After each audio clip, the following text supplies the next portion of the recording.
Guys, begini nih azab Pak RT genit yang suka godain cewek seksi di jalan kan. Jadi ceritanya si Pak RT ini mau pergi ke pos ronda buat bagiin undangan, tapi di tengah jalan dia ketemu cewek yang cantik dan seksi we. Bukannya langsung ke pos ronda, si Pak RT ini malah singgahin cewek itu, goda-godain cewek itu kan. Tapi ternyata cewek itu adalah seorang wewe gombel. Nah, di lain sisi warga udah pada nungguin Pak RT kan, karena mereka janji mau sebarin undangan. Setelah mereka menunggu beberapa jam di pos ronda, Pak RT nggak kunjung datang juga we. Akhirnya warga setempat memutuskan untuk mencari Pak RT.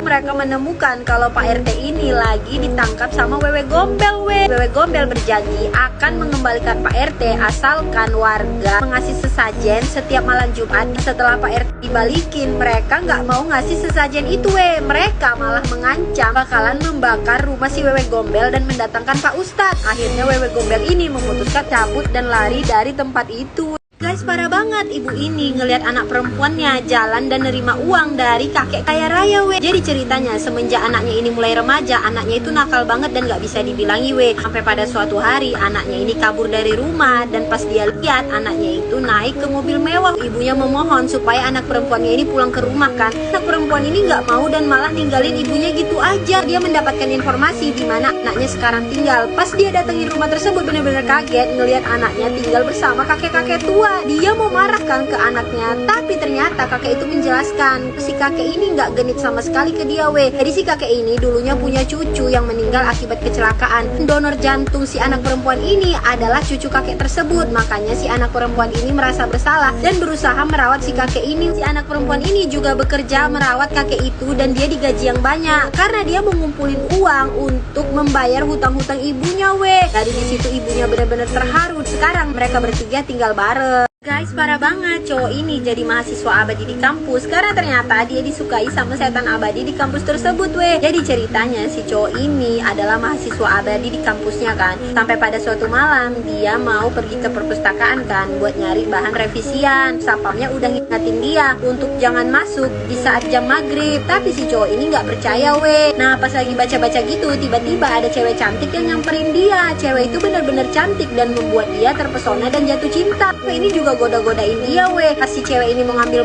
bukunya itu terjatuh kan. Di situ cewek itu sadar kalau ternyata si cewek ini nggak napak ke tanah we, kakinya gantung ke atas gitu kan. Seketika cewek cantik itu berubah jadi menyeramkan gitu we. Dia ketakutan dan teriak-teriak kan. Dan karena dia teriak-teriak, akhirnya Sapam dengar. Sapam ini langsung ngeliat ke perpustakaan. Pas dilihat ke dalam, ternyata hantunya udah hilang. Di situ cowok ini bener-bener berterima kasih sama Sapamnya dan merasa bersyukur karena udah diselamatin sama si Sapam ini.